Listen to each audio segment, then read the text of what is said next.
In this video, I'll show you how to open a long and short position on Bitget. First, open the Bitget app and log in. On the bottom menu, tap Futures.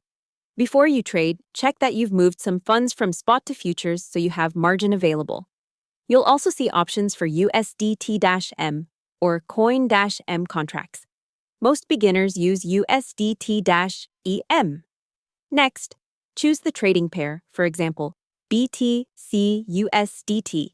Then set your margin mode to cross or isolated and adjust the leverage. Higher leverage means higher risk, higher. So keep it conservative and only use what you understand.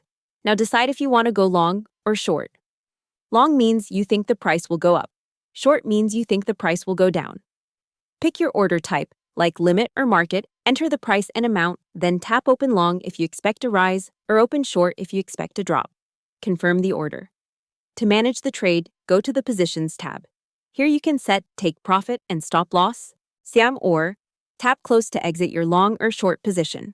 Hope the tutorial was helpful. Subscribe to my channel and see you in the next video.